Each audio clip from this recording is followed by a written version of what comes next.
Hello everyone and welcome to Telecom Egypt online English courses. This is Hisham Andil talking to you. It gives me great pleasure to be with you through level 10. Okay, first things first, let's start with introducing our book for level 10. Our book is Language Leader. As you see from the picture, it's by Pearson Longman. And as for the contents, as you see, we have 3 units through the level. Unit 10, Money. Unit 11, Homes. And Unit 12, Travel. So let's start with the first one, Unit 10, Money. And 10.1, we're starting with vocabulary. And the first part of the vocabulary is money. Okay, so what you see here in the picture, that's a cash point. Cash point. Cash point. Okay, and moving to the next one, this is a check. Check. Check. Okay, so these are words that are related to money.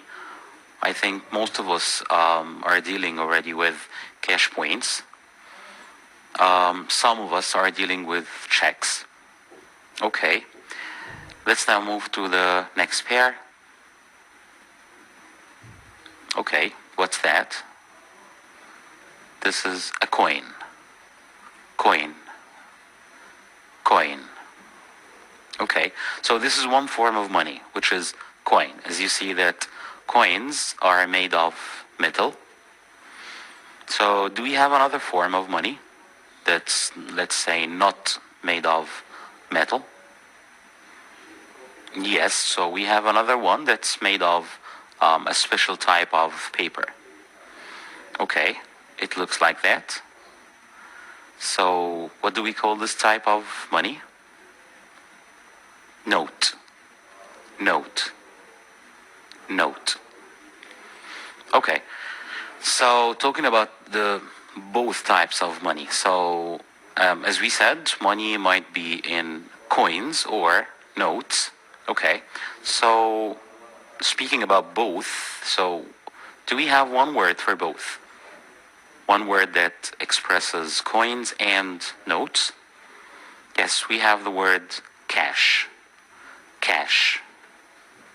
Cash. Okay, now let's move to the next one. Okay, what's that? A wallet. Wallet. Wallet. Okay. So wallets are, let's say in our culture, they are closely related to men. So usually men are the ones who carry wallets.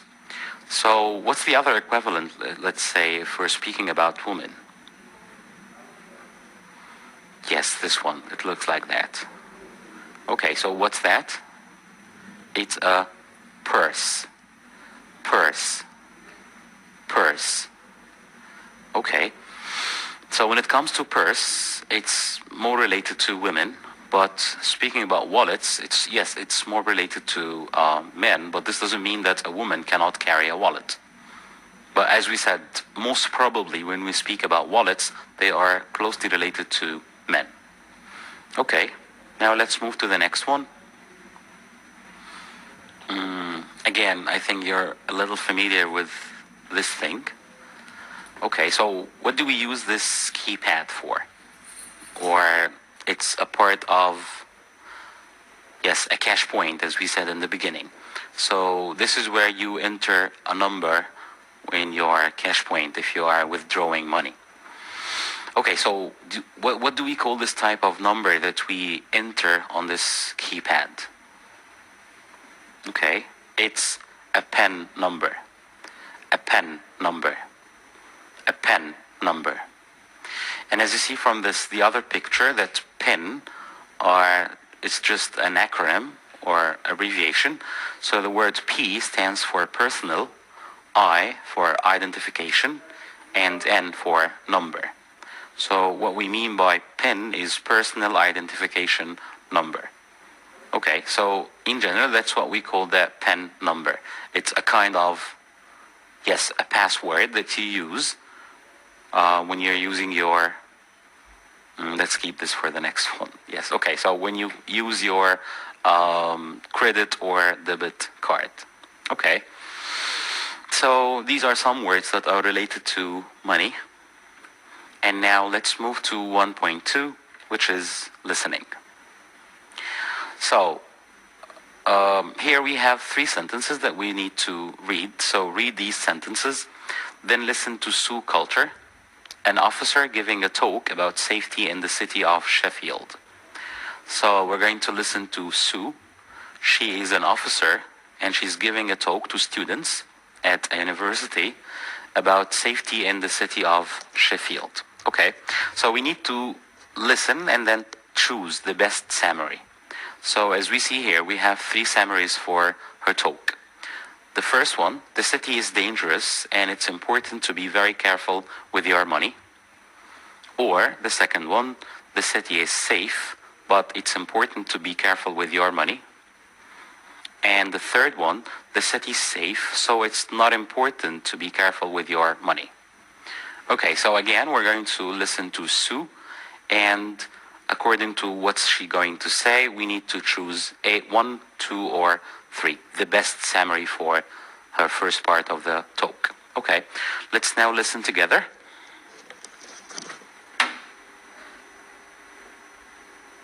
Unit 10, Lesson 1, Exercise 4.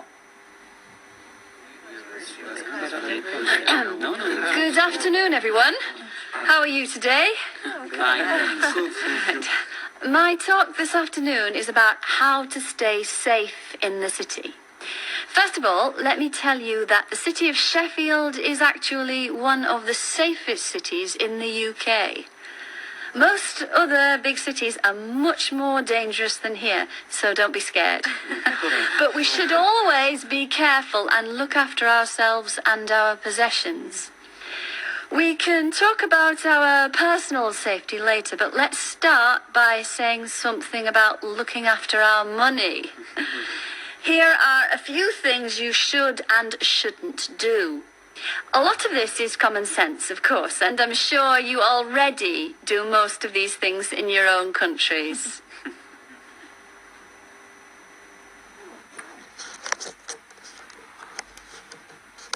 Okay, so having listened to Sue, let's now choose the best summary for her talk. And just before we do that, let's agree on something from the beginning. So whenever we have a listening exercise, you are already free because you're watching this video. So you're already free to pause whenever you like. Okay, so if we are doing a listening exercise like this one, or if we are doing kind of practice for grammar or vocabulary, you have the freedom to just pause, then take your time to think, and after that you can just play the video again to check your answer. Okay, so what do you think the best summary is? Yes, it's number 2. The city is safe, but it's important to be careful with your money. That's the summary of what she was talking about. Okay, so now let's move to another exercise, again about the same talk by Sue. So now listen to the rest of the talk, of Sue's talk, and fill in the gaps. So as we see, we have 5 sentences here. Let's first read them together before we go on with the listening, or the second part of her talk. The first one, you should be careful in space, places.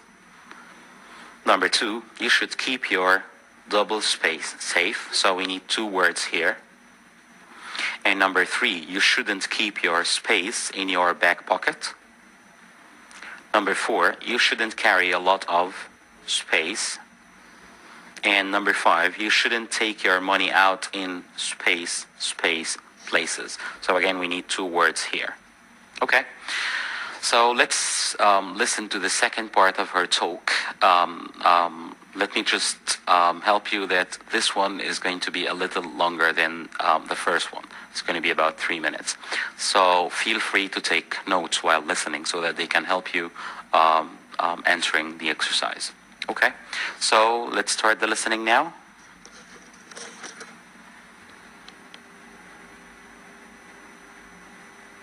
Unit 10, Lesson 1, Exercise 5. Anyway, here goes. Starting with the things you should do. Number 1, you should be careful in crowded places. By this, I mean on trams, on buses, in busy markets and shopping streets. Pickpockets, that's people who steal your wallets, purses, cameras, and so on. Pickpockets love crowded places, so take care. The next thing is about cards, credit cards and debit cards. You should keep your PIN number safe and secret. Only you should know it. Cash points are usually outside banks. When you use them, have a look at who is behind you. Are they too close? Are they interested in what you're doing? Don't let anyone see you put in your PIN number. Another important point. If you carry a bag, carry your bag carefully. Make it difficult for someone to take it off you. And if you carry just a wallet, you should keep it in your jacket, in an inside pocket, not in the back pocket of your trousers. Now, that brings us to some things you shouldn't do. You shouldn't carry a lot of cash about with you. By that, I mean lots of big notes and coins. You can replace traveller's checks and credit cards, but you can't replace lost cash. Next, you should never take your money out of your wallet or purse in busy public places. This one is obvious, isn't it? Don't attract the attention of thieves by counting your money on a busy street. Okay, any questions so far? Should I wear a money belt when I go out? Well, most people here don't wear money belts. Also, money belts are often uncomfortable, so I don't think that it's necessary. But it's up to you, I suppose. Last night, some of us went out to a cafe. One of the girls had her mobile phone on the table all the time. Is that okay? Well, no, she shouldn't do that. That's really not a good idea. She should keep it in her bag. Should I leave money in my university room? The rooms are generally very safe, but no, you shouldn't really have a lot of cash in your room, just in case. Okay. Any other questions? Okay. Now, let's move on to talk about personal safety. Okay, hope you've enjoyed the talk of Sue. Okay, so again, you have the freedom to pause now. Just prepare your answers and then you play the video again. Okay, so number 1, you should be careful in, yes, crowded places, as she said. So crowded places are places that are busy, having a lot of people around. So according to Sue, you should be careful in crowded places. And now moving to number 2, you should keep your, yes, PIN number safe. As she said, you shouldn't enter your PIN number while somebody is just standing next to you watching what you're doing. Okay, and moving to number 3, you shouldn't keep your, yes, wallet in your back pocket. This is dangerous. And number 4, you shouldn't carry a lot of cash. So it's better not to do so. And the last one, you shouldn't take your money out in, yes, busy public places. As she said, you shouldn't take them out or don't attract the attention of thieves while you're counting your money in a busy street. Okay? So, just very quickly, what was Sue doing in the talk? Or, in other words, what's the purpose of this talk? Okay, I guess you have the answer now. So she's advising the students. So most probably these are foreign students. The city of Sheffield is not their hometown. They are new to the city. So what's she doing is kind of advising the people because they are new students. So she's giving them advice on how to deal with the city, how to stay safe, and so on. Okay, so as we see here that giving advice is most probably done this way, using the verb should. Okay, and you might give your advice in a positive way, just like sentence number 1, you should be or you should keep, like sentence number 2, or in a negative way, like you shouldn't keep. Okay, so you can use should or shouldn't. Okay. So now let's move to 10.3, which is grammar, speaking about the same thing about should. And here we have a table. Look at the table and explanations. Answer the 2 questions below. So let's start with the table first. On the table, as you see, it's divided into a column for examples and another one for explanations. So the first example, you should be careful. The explanation here is that it's the right thing to do. Or in other words, as we've just mentioned, that the right thing is actually you're giving advice to someone or you're advising someone because from your point of view, this is the right thing to do. And that's the positive one, as we said. Moving to number 2, he shouldn't put his money in his back pocket. The explanation here is that it isn't the right thing to do. So again, from my point of view, this is not a good idea. So I'm advising you not to do. So I might advise you to do so on or something, or I might advise you not to do. And moving to the question, should I wear a money belt? And the explanation here is it the right thing to do? So what's happening here is that somebody is asking for advice. So if you're asking someone for advice, this is how we make the question, should I do blah, blah, blah. Okay, so from the examples, let's move to the 2 questions we have here at the bottom. We need to answer them. Number 1, do we add S to should after he, she, and it? So think about this example. Okay, so I think the answer is already obvious. We don't. So we never use S with should, whether we're using he, she, or it, or any other pronoun. And moving to number 2, can you think of another verb with grammar like that? Another verb that looks like should? Okay, so I think we have some examples now. For example, can, will, could. Okay, so what's the thing that, or how similar, or in what way they are similar? Okay, so the first thing is that we never use S, as we said in number 1, with each of these verbs. So we don't do that with should, we don't do it as well with can, could, shall, will, may, might, and so on.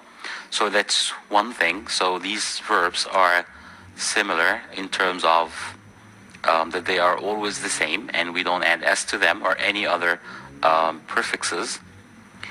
And another thing is that all of these verbs are always followed by the infinitive form of the verb. So as we see here, should be, shouldn't put, and should I wear. So the verb following these verbs is always in the infinitive form. Okay, so let's move now to practice.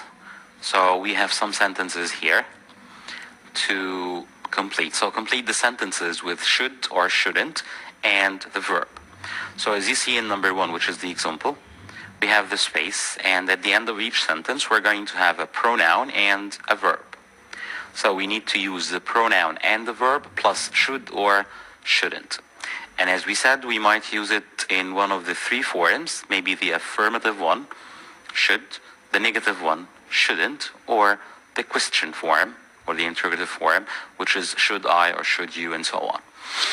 So the first one is done for us as an example. So this is asking for advice. Should I keep this money? I found it in the street. Okay? Now take your time reading the other sentences, pause the video, answer the sentences, and then play back. Okay, so number 2, space to that restaurant on your birthday. The food is really bad. Okay, so the answer is you shouldn't go. You shouldn't go to that restaurant. Okay, it's clear that it's going to be in the negative form because the person is saying that the food is really bad. So what the speaker means here is that this is not a good idea. Okay, and number 3, Max lost his wallet yesterday. Space more careful with his money? Yes, he should be. He should be more careful with his money. So again, the speaker means here that this is the right thing to do, or this is a good idea from his or her point of view. And number 4, space a new camera. Her other camera is only 6 months old. She buy. Okay, so the answer is she shouldn't buy. Because as we see on the second part of the sentence, her other camera is only 6 months old. So it's not old by any means. So again, the speaker thinks that this is not a good idea. And moving to 5, someone stole my purse from my car. Space the police. You tell. Okay, so the right answer is you should tell the police. You should tell the police. And number 6, space all your money on a round the world trip or on a swimming pool in the garden. We spend.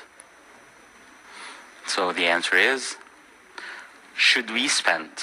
Because what's happening here is that the person is asking for advice. Should we spend all our money on a round the world trip or a swimming pool in the garden? Okay. Now let's move to another part, which is the summary. So let's summarize what we had for should. Hopefully this will be helpful for you, inshallah. So as you see, should and shouldn't. Use should when something is the right thing to do. And we have 2 examples here. You should keep your money in a bank. You should call me when he gets home. Use shouldn't when something isn't the right thing to do, or as we said, it's not a good idea. You shouldn't drive over 70 kilometers per hour. We shouldn't eat there, it's expensive. Use should plus subject to ask the question, is something the right thing to do? Again, asking for advice. Should I come to the doctor with you? Should we take some money? And be careful, don't add S to should after he, she, or it. So he should buy a new car. This is correct sentence, but the other one is incorrect. And another thing, use the infinitive of the main verb without to after should. So the verb after should come like directly after should. So we don't separate them with to. So they should use nothing in between. Okay. So hopefully this grammar summary will help you, inshallah. Now let's move to 10.4, which is vocabulary again, the second part. But this time we're going to deal with phrases connected with money. So do you know what a phrase is? Okay, a phrase is like a combination of 2 or 3 words, not a sentence, not even a clause, because it doesn't give meaning on its own. So it's like 2 words that come together. That's what we call a phrase. It might be more, or let's say longer than that, but let's say that the minimum is 2 words. Okay. So as you see here, complete the definitions with phrases in the books. So in the books, we have some phrases that we need to add in the 6 definitions that we have. So number 1, borrow money from someone, for example. Number 2, charges you interest. Number 3, earn money. Number 4, get a loan. Number 5, lend money to someone, for example. And the last one is pay back. Again, we have the 6 sentences. You just feel free to pause the video now. Go on the sentences and then make your choice.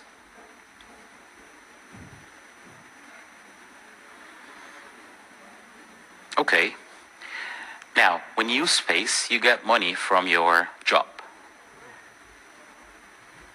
So yes, the answer is earn money. So when you earn money, you get money from your job. So that's the meaning of earn money. So usually you earn money as like a salary, or if you are doing some kind of business, you sell, for example, something and you get money, that's earning money. And number 2, when you use space, you get some money from someone and return it later. Yes, when you borrow money. So borrowing is like taking money from someone and then you return the money later to the person. Okay, when you space some money, you return the money that you borrowed before. Yes, when you pay back. So when you borrow money, this is when you take the money from someone just for a period of time and you're going to pay him or her back. So payback is just to return the money back to the person you borrowed money from. And moving to number 4, when you use space, you give someone some money and he or she returns it later. Yes, when you lend money. So just very quickly, speaking about borrowing and lending, they are almost opposites. Okay, so if you borrow, this means that you take the money from someone, but if you lend, this is the opposite, which is you are giving money to someone. Now moving to number 5, when you use space, you borrow money, for example, from a bank. Yes, when you get a loan.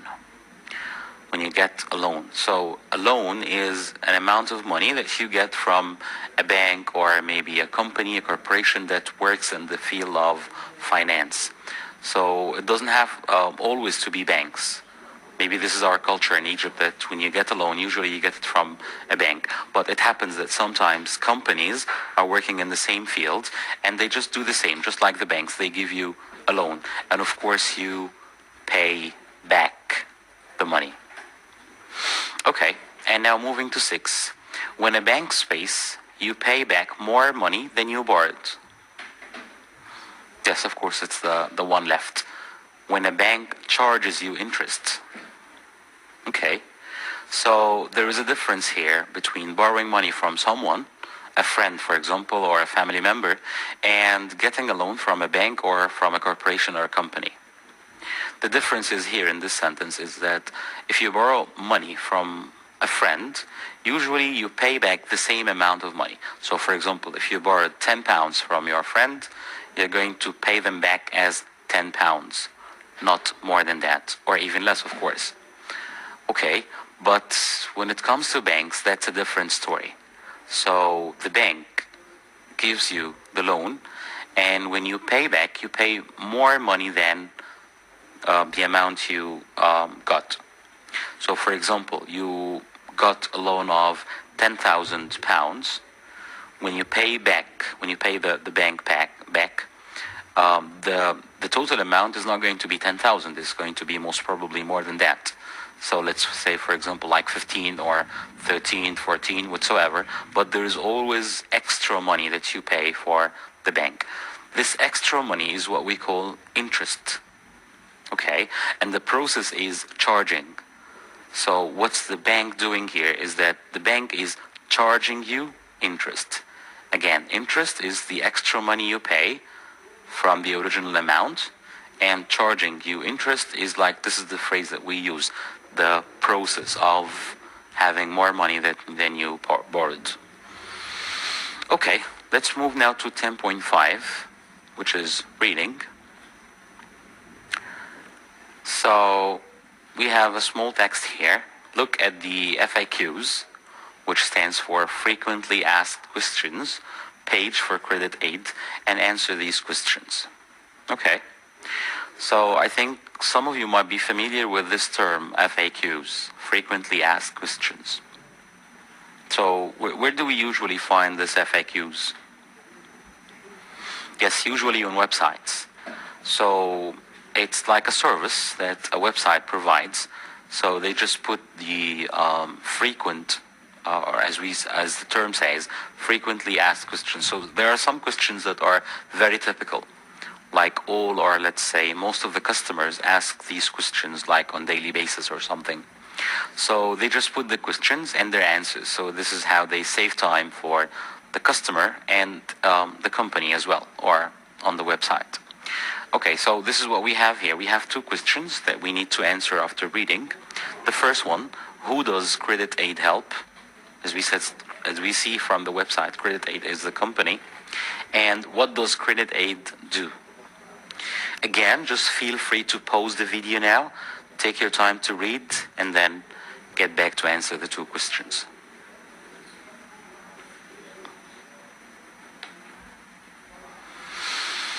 Okay, welcome back again.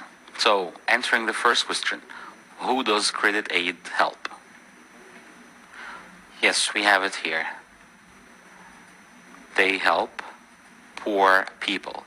So as we see in the first paragraph, many poor people want to start their own businesses in order to make their lives better. But banks don't lend money to these people because they don't have jobs or houses. Okay, so we work. These are the people that they help. And what does Credit Aid do? The process. Here, that's what we have in question number 2. How do we help people? We work in poor or developing countries. We lend money to poor men and women for their businesses. These microcredit loans are very small. So what they meant by microcredit is that they don't give like big amounts of money. They don't give money like in thousands or things like that. So as you see on the next line, they are usually less than $250. Yes. So that's why they call it a microcredit loan. It's actually less than even $500. Okay. And we charge interest of only 2%, which is very low. I think usually the normal one is around 6 or 7. Again, depending on the bank or even the corporation that you are getting the loan from. Okay, so let's move now to more questions on the text. Are these sentences about the text true or false? Number 1, a 20-year-old can get a loan. What do you think? Is this true or false? That's false. So, because if you just look at the last part of the website, how can someone borrow money from Credit Aid? He or she has to be over 21 years old. So they don't give loans for people less than 21 years old. So a 20-year-old cannot get a loan. Number 2, a person with a job can get a loan. Yes, that's true. Sorry, a person without a job. Sorry, I missed this one. So a person without a job can get a loan. Because again, what they say at the last part of the website is that he or she doesn't have to be in work. So even if the person is unemployed, if he or she doesn't have a job, that's fine with Credit Aid. Now moving to number 3, a person without a house can get a loan. What do you think? Yes, that's true. So a person or he or she doesn't have to own a house. So even if you're homeless or if you don't have a house, that's fine again with Credit Aid. Number 4, a person without a business idea can get a loan. False. Yes, that's an important condition for them. So again, he or she has to have a good business idea. Because actually without the idea, it doesn't make sense to give you money. Okay. And the last one, a rich person can get a loan. Yes, doesn't make sense. Okay, so a rich person doesn't need a $250 loan. Okay, so now let's move to 10.6, grammar. That's our second part today. So here we have 4 sentences and two explanations. So we need to match the sentences, the four sentences, to A and B, the two explanations, okay? Number A, it is necessary, and number B, it isn't necessary. So, number one, she doesn't have to do it. She doesn't have to do it. So, what do you think? Does this mean that it is necessary or it isn't necessary? Yes, it isn't necessary, because what we're using here is doesn't have. And number two, he has to do it. He has to do it. Yes, A, it is necessary. Number three, we have to do it. Okay, A again, it is necessary. And the last one, you don't have to do it. Yes, B, it isn't necessary. So what's happening here is that we're using this form of has to or have to talk about necessary things. Again, we're using the form of have to or has to talk about necessary matters or necessary things. So just let's very quickly remind ourselves, what's the difference between have to and has to? Yes, sure, it is this one. So has to is always used with he, she, and it. Have to is always used with the other four pronouns I, you, we, and they. So speaking about the positive or the affirmative form, as we've just said, that we use have to or has to depending on the pronoun. And as for the negative form, we use don't have to or doesn't have to. Again, the negative is always don't have to or doesn't have to. So there's no difference, or there's no, let's say, there's no place for has when we talk in the negative. And even when we talk about the questions. So that's the grammar tip that we have here. Notice the question form. When we ask the question, we might ask like, does he or she have to? Or do I, we, you, or they have to? So again, very quickly, when we use has to or have to, we are speaking about, yes, necessity. So the idea here is that I think, from my point of view, that this thing is necessary or it isn't necessary.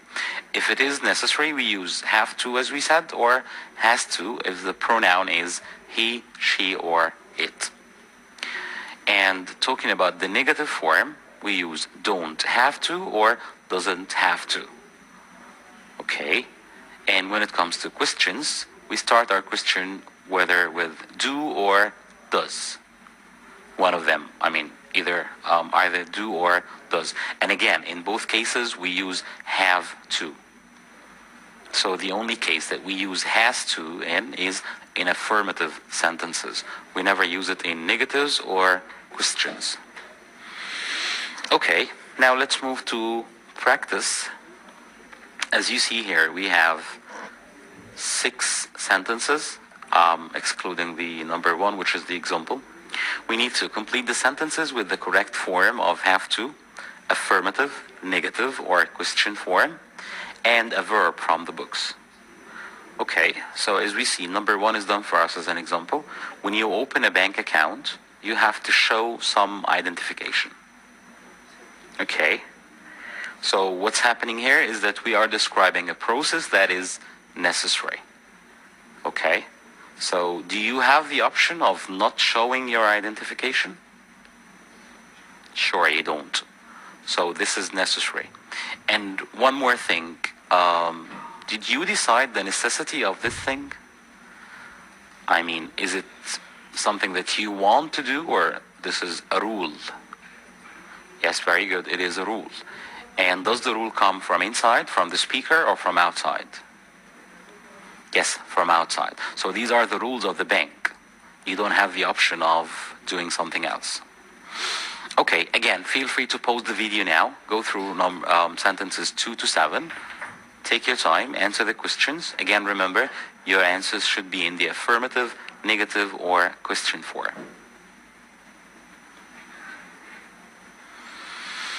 Okay, welcome back. So let's start with number 2. When you borrow money from a friend, you space interest. Yes, you don't have to pay.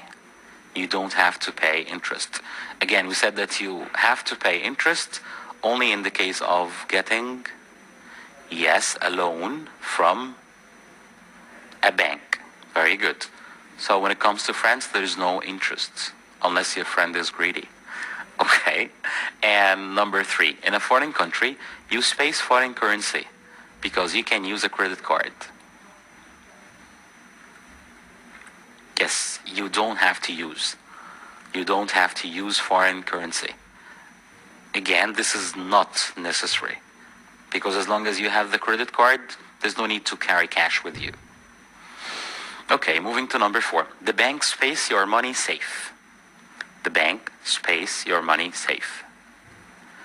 Yes, the bank has to keep. The bank has to keep your money safe. Again, this is necessary. These are the rules of the bank. Okay. And number 5, space the bank manager, space my loan application.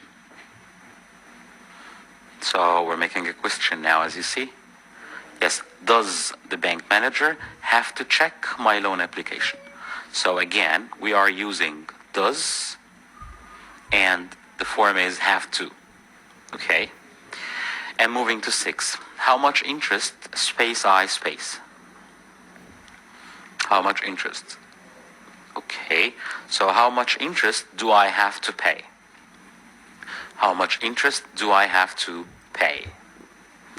And the last one, a bank manager, space you a loan, he or she can choose. He or she can choose, remember, so there is a choice. Okay, so yes, a bank manager doesn't have to give you a loan. Again, we said have to or has to means that this is necessary, that most probably you don't have the choice. But because he or she can choose, so there is a choice, and this means that he doesn't have to give you a loan. All right, again, the same way, here we have the grammar summary for have to and has to, don't have to and doesn't have to. So as you see, use have to or has to when something is necessary. My university is expensive, so I have to work in the summer holiday. Again, I don't have the choice. It is expensive, and most probably I don't have enough money. Number 2, she has to buy some new clothes because she's got a new job. Okay. Use don't have to or doesn't have to when something isn't necessary. We don't have to fly there. We can take the train.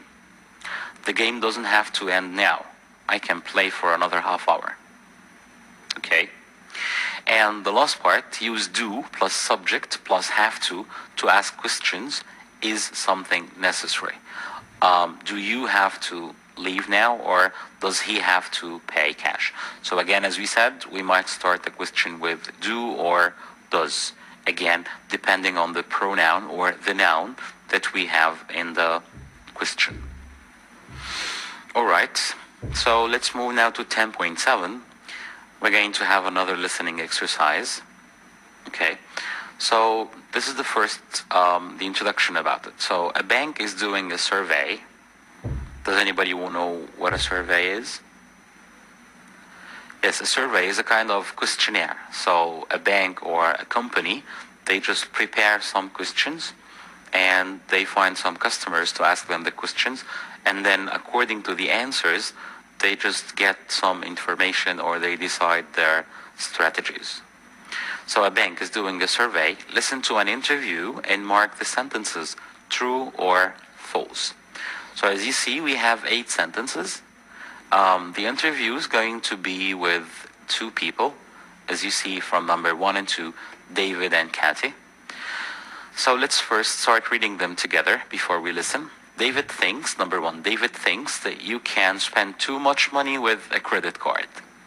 Again, we need to listen and decide if this is true or false. Number 2, Kathy likes to buy things immediately. Number 3, Kathy never saves any money. Number 4, David says he's saving money for a holiday. Number 5, David thinks that borrowing money from friends is a very bad idea. Number 6, Kathy thinks that it is a good idea to borrow a lot of money from friends. 7, Kathy never gives money to charity. Do you know what charity is? Okay, so charity, yes, charity is this kind of good actions that we do. Like, for example, in Egypt we have Risala. So they help poor people, they give them money, give them sometimes food. They open some projects even for them. That's charity.